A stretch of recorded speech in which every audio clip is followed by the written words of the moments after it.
Movie की starting में हम केट नाम की एक लड़की को देखते हैं। केट एक टीचर होती है। एक दिन क्लास में वो एक लड़के को देखती है। वो लड़का पीछे बैठकर कॉमिक्स पढ़ रहा था। ये देखकर केट उससे सारे बच्चों को कॉमिक्स पढ़ के सुनाने के लिए कहती है। फिर सारे लोग उस कॉमिक्स बुक को सुनने लगते हैं। तभी वहाँ पे स्कूल का प्रिंसिपल आ जाता है और वो केट को बच्चों के साथ मस्ती करते हुए देख लेता है। इसके बाद वो केट को अपने ऑफिस में बुलाकर कहता है, तुम देखने में काफी सुंदर हो और तुम्हारे जैसी लड़की को टीचर नहीं होना चाहिए। असल में प्रिंसिपल उसे जॉब छोड़ने के लिए कह रहा था। दूसरी ओर हम मेग नाम की एक और लड़की को देखते हैं। वो एक सेल्स कंपनी में सेल एम्प्लॉय होती है और वो एक कंपनी में अपने ब्यूटी प्रोडक्ट्स बेचने के लिए गई थी, लेकिन वो अपने सामान को बेच नहीं पाती है और इसके बाद वो वहाँ से बाहर आ जाती है। बाहर आकर वो देखती है पुलिस उसकी गाड़ी को उठाकर ले जा रही है, क्योंकि उसकी गाड़ी नो पार्किंग जोन में खड़ी थी। फिर शाम में केट अपने घर पे आती है। घर आकर वो देखती है मेग वहाँ पे डांस कर रही थी। यहीं पे हमें मालूम चलता है ये दोनों दोस्त हैं। फिर केट उससे आज के दिन के बारे में पूछती है। इस पर मेग कहती है आज का दिन बहुत ही गंदा था, क्योंकि आज मेरा एक भी प्रोडक्ट नहीं बिका और पुलिस मेरी गाड़ी को भी उठाकर ले गई। इसके बाद केट अपने बारे में बताती है। वो कहती है मेरा दिन भी बहुत ही गंदा था, क्योंकि आज मुझे स्कूल से निकाल दिया गया। नेक्स्ट मॉर्निंग मेग केट को उठाती है और वो कहती है हमें आज कहीं घूमने के लिए जाना चाहिए ताकि हम दोनों का मूड ठीक हो जाए। केट उससे कहती है हम इस बारे में बाद में बात करेंगे। इस पर मेग कहती है मैंने प्लेन के टिकट्स बुक कर लिए हैं और 3 घंटे बाद हमारी फ्लाइट है। इसके बाद ये लोग दोनों एयरपोर्ट पहुंच जाते हैं। यहाँ आकर दोनों देखते हैं यहाँ बहुत लंबी लाइन है। ये देखकर इन दोनों को ऐसा लगता है अगर हम लाइन में लगे रहे तो हमारी फ्लाइट मिस हो जाएगी। तभी मेग को एक आइडिया आता है और वो एयरपोर्ट के एक स्टाफ के पास जाती है और उससे प्यार भरी बातें करने लगती है। वो स्टाफ भी इसकी बातों में आ जाता है और इन दोनों को बिना लाइन में लगे अपना बोर्डिंग पास मिल जाता है। इसके बाद दोनों आकर प्लेन में बैठ जाते हैं, लेकिन तभी एक आदमी आकर इन दोनों के बीच में बैठ जाता है। उस आदमी का नाम रैन होता है। रैन इन दोनों से बातें करने का ट्राई करता है। ये दोनों भी इंटरेस्ट लेकर उससे बातें करने लगती हैं। रैन इनसे कहता है वो अपने दोस्त की शादी में फ्लोरिडा जा रहा है। थोड़ी देर बाद इन दोनों को ये मालूम चलता है फ्लोरिडा में तेज तूफान और बारिश हो रही है, इसलिए प्लेन फ्लोरिडा तक नहीं जा सकती और इसलिए प्लेन को सेंट लुइस में ही उतार दिया जाता है। इसके बाद ये दोनों सेंट लुइस में ही एक होटल बुक करती हैं। यहाँ मेग कहती है हमारा सामान एयरपोर्ट पे ही मिस हो गया है। फिर ये लोग रूम जाने के लिए होटल के लिफ्ट में जाते हैं। लिफ्ट में इन्हें फिर से रैन मिलता है। रैन को देखकर ये दोनों काफी खुश होती हैं। रैन भी इन दोनों को देखकर एक्साइटेड हो जाता है। ये दोनों रैन से कहती हैं तुम यहाँ पे क्या कर रहे हो। इस पर रैन उन दोनों से कहता है मेरे दोस्त की शादी में अभी टाइम है और इसलिए मैं यहाँ पे एंजॉय कर रहा हूँ। फिर रैन इन दोनों को शाम के ड्रिंक के लिए इनवाइट करता है। ये दोनों भी रैन के ऑफर को मान लेती हैं, लेकिन मेग यहाँ पे ये सोच रही थी मेरा सामान तो एयरपोर्ट पे ही गुम हो गया है और मेरे पास पहनने के लिए कपड़े भी नहीं है और इसलिए वो केट से हेल्प मांगती है। लेकिन केट उससे कहती है मेरे पास बस एक ही ड्रेस है और ये कहते हुए केट मेग को मना कर देती है।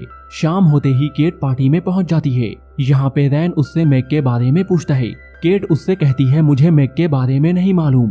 तभी मेग भी यहाँ पे पहुंच जाती है। मेग ने साड़ी पहन रखी थी और वो इस साड़ी में काफी हॉट लग रही थी।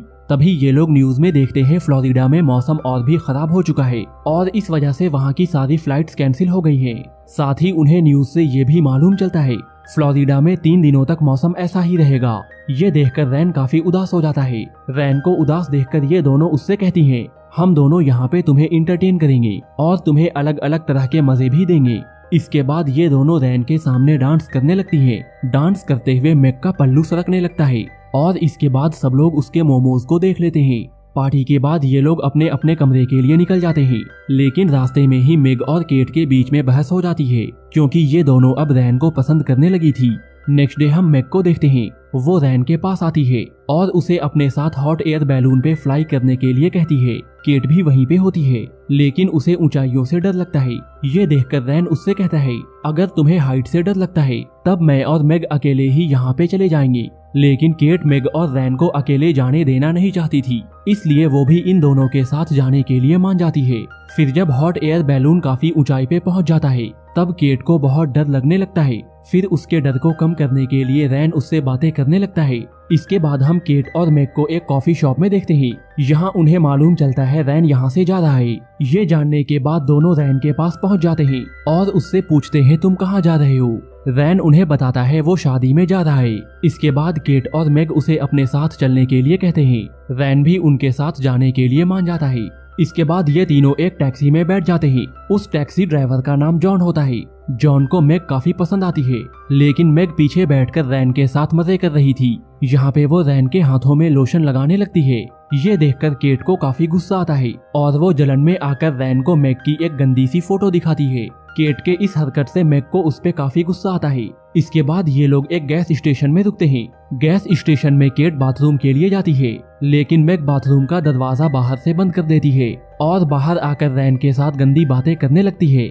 फिर केट किसी तरह बाथरूम के खिड़की से बाहर आती है, लेकिन बाहर आते समय वो कूड़े के ढेर में गिर जाती है और इस वजह से उसके पूरे कपड़े गंदे हो जाते हैं। ये देखकर रैन उससे पूछता है तुम्हें क्या हुआ है। केट रैन को बताती है किसी ने मेरे बाथरूम का दरवाजा बंद कर दिया था और मैं अच्छे से जानती हूँ ये काम किसका है। इसके बाद केट वहीं पे अपने कपड़े को साफ करती है और फिर वो गाड़ी में बैठ जाती है। रास्ते में केट रैन से कहती है मेरा गर्दन दर्द हो रहा है। ये सुनकर रैन उसके गर्दन को सहलाने लगता है और वो उसकी मसाज करने लगता है, लेकिन मैग को ये सब देखकर काफी गुस्सा आता है और वो अंदर ही अंदर केट से जल रही थी।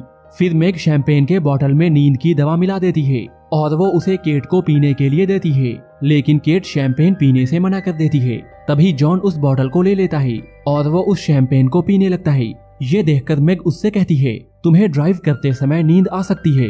ये सुनकर जॉन मैग से कहता है मैं काफी सालों से ड्राइव कर रहा हूँ और मैं पहले भी ड्रिंक करके ड्राइव कर चुका हूँ। थोड़ी देर के बाद रात हो जाती है और गाड़ी में सभी लोग सो जाते हैं। इसी बीच जॉन को भी नींद आ जाती है और वो रोड में लगे एक बोर्ड को उड़ा देता है। झटके की वजह से सभी की नींद खुल जाती है। थोड़ी देर बाद ये लोग एक होटल में पहुंच जाते हैं, लेकिन होटल के अंदर जाने से पहले केट उस शैंपेन के बोतल को देखती है। उस बोतल में काफी सारे स्लीपिंग पिल्स होते हैं। ये देखकर केट मैग पे काफी गुस्सा होती है। फिर वो गुस्से में आकर अपना अलग रूम ले लेती है। इधर हम मैग को देखते हैं, वो अकेले बैठकर ड्रिंक कर रही थी। तभी यहाँ पे जॉन आता है और वो यहाँ पे मैग से बातें करने लगता है। थोड़ी देर बातें करने के बाद जॉन यहाँ से चला जाता है। फिर हम केट को देखते हैं, रैन उसे ढूंढते हुए उसके पास पहुंच जाता है। यहाँ पे रैन केट से कहता है मैं कब से तुमसे अकेले में मिलना चाहता था। इसके बाद दोनों यहाँ पे रोमांटिक बातें करने लगते हैं। बातें करने के बाद दोनों रूम में जाते हैं और रूम में आने के बाद दोनों जमकर घपाघप भी करते हैं। नेक्स्ट मॉर्निंग मैग केट के पास आती है और वो कहती है हमें एक दूसरे से नहीं लड़ना चाहिए। यहाँ पे केट मैग से कहती है मैंने रात में रैन के साथ घपाघप किया है। ये सुनने के बाद इन दोनों के बीच में फिर से लड़ाई हो जाती है। तभी जॉन यहाँ पे आ जाता है और वो इन दोनों से कहता है रैन शादी में जाने के लिए मेरी गाड़ी लेकर भाग गया। तभी जॉन के पास एक मैसेज आता है और उसे ये मालूम चलता है जॉन किसी और की नहीं बल्कि अपनी शादी में गया है। इसके बाद ये लोग पुलिस के पास जाते हैं और पुलिस से रिक्वेस्ट करते हुए कहते हैं रैन ने हम दोनों की जिंदगी बर्बाद कर दी और वो अब किसी और लड़की की जिंदगी खराब करने के लिए गया है। इसके बाद ये दोनों भी रैन की शादी में पहुंच जाते हैं, लेकिन उनके यहाँ आने से पहले ही रैन की शादी हो गई थी। इन दोनों को यहाँ देखकर रैन यहाँ से भागने लगता है, लेकिन ये दोनों उसे पकड़ लेते हैं और पकड़कर उससे पूछते हैं तुमने हम दोनों के साथ ऐसा क्यों किया। इस पर रैन इन दोनों से कहता है इसमें मेरी कोई भी गलती नहीं है, क्योंकि तुम दोनों ही मेरे से फ्लर्ट कर रही थी। तभी रैन की वाइफ भी यहाँ पे पहुँच जाती है और वो रैन के साथ अच्छे से बिहेव नहीं करती। इसके बाद ये दोनों भी यहाँ से लौटने लगते हैं। फिर हम मैग को देखते हैं, वो जॉन के पास जाती है और वो जॉन को किस करने लगती है। फिर मैग केट के पास आकर उससे कहती है हम दोनों को पहले के जैसे रहना चाहिए और इसके बाद दोनों फिर से दोस्त बन जाते हैं। फिर हम मैग और जॉन को देखते हैं, इन दोनों की लव स्टोरी शुरू हो जाती है। फिर हम केट को देखते हैं, वो वापस अपने स्कूल में जाती है। यहाँ पे प्रिंसिपल उसका प्रमोशन कर देते हैं, क्योंकि केट के पढ़ाने का तरीका काफी यूनिक था और ये बात प्रिंसिपल को पहले समझ में नहीं आई थी। इसके बाद हम केट और मैग को देखते हैं, दोनों अब पहले के जैसे रहने लगती हैं और यहीं ये मूवी खत्म हो जाती है।